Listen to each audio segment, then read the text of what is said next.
Hello learners, welcome to the Smart Law Katta of Gayatri Ware. Here is my third presentation I am sharing with you all. In this video we will study a legal maxim res ipsa loquitur, which simply means the thing speaks for itself. I have divided this video into 7 segments.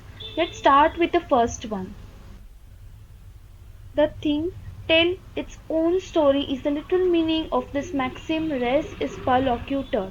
This principle simply applies in an action for negligence relating to either circumstances or an accident which would not have been possible without negligence. Let's keep in mind that this legal maxim is mostly related to the negligence, my friends. So let's understand in detail what negligence simply means. For a personal injury, for a personal injury case to be successful, the victim, that is the plaintiff, needs to establish negligence on the person who allegedly injured them. Here the person is the defendant. Okay, so to establish negligence, the plaintiff must prove this following heads. First is duty, second breach of duty, third causation, and last damages. Let's understand this step by step. First, defendant had a duty to care for the victim, and if defendant failed to prove this care, it amounts to breach of duty, and the breach of duty caused the victim's injuries further and resulted as the victim was indeed injured.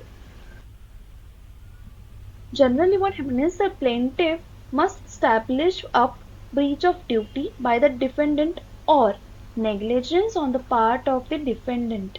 There are many circumstances in which accident speaks for itself, but the thing which causes harm must be under the control of the defendant or his servant, and most importantly damage or injury occurs which would not occur without negligence presumed from the mere fact of the accident.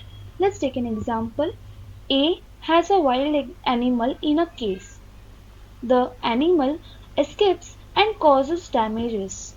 The mere fact here in this case is sufficient enough to presume negligence. Let's take a second example. Eliora is walking past a two-story commercial building. At the time, construction and renovations are being done to this building by a construction company, Alliance Construction Cooperative. As Eliora walks by the building, a range falls onto her head. She sustains traumatic brain injury as a result. What happened is Eliora and her legal team can't prove negligence on the part of Alliance Construction Company, since no one saw any worker dropping the wrench. However, the jury awards her full compensation on the basis of res ipsa loquitur.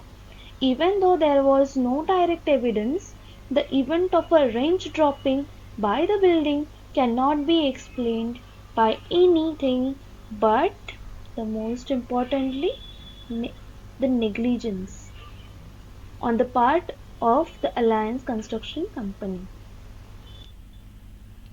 Now, on whom this burden of proof of negligence is? The burden of proof is on the plaintiff, which means the person who is the victim of the tort. It becomes really difficult to prove that the defendant was at fault and also to gather evidence against his act or omission. If the plaintiff is not able to prove negligence on the part of the defendant cannot be made liable. So, this maxim comes into the picture. The principle of res ipsa loquitur came into force, under which a plaintiff can use circumstantial evidence to establish negligence. This maxim literally means the thing speaks for itself and it is applied, and the burden of proof is shifted to the defendant to prove that he was not negligent. The accident caused by the defendant itself constitutes sufficient enough, or at least there is a presumption of the negligence of the defendant. Let's take our first case law, Byrne versus Waddell, 1863. The plaintiff was passing along the street. When he came near the defendant's shop, the barrel of wheat flour fell down from the window on the second floor. The plaintiff was injured and became unconscious. The plaintiff had no evidence to show how the accident happened. But the doctrine came into the picture again. This doctrine, res per locutor, is applied in this case. Second case law, Municipal Corporation of Delhi versus Subhagwanti, AIR 1996 SC 750. 80 years clock tower, 80 years, okay, 80 years clock tower near Chandni Chowk collapsed and killed a number of persons including the husband of the plaintiff, Subhagwanti. The life of the clock tower was assessed to be 40 to 45 years. After this period, the municipal corporation failed to maintain or demolish the structure of the clock tower to protect people from any such possible danger to their lives.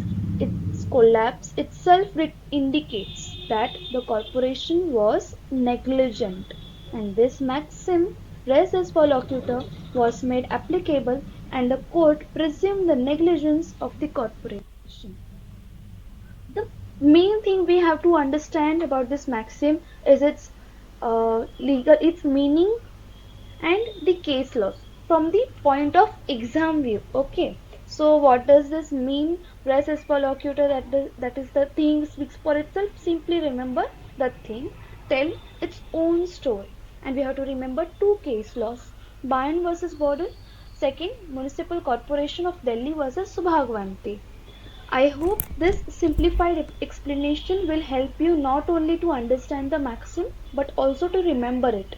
Kindly like the video for more such contents, and for more such contents subscribe our channel, and surely go watch our introductory video, of which link I have mentioned in the description of this video.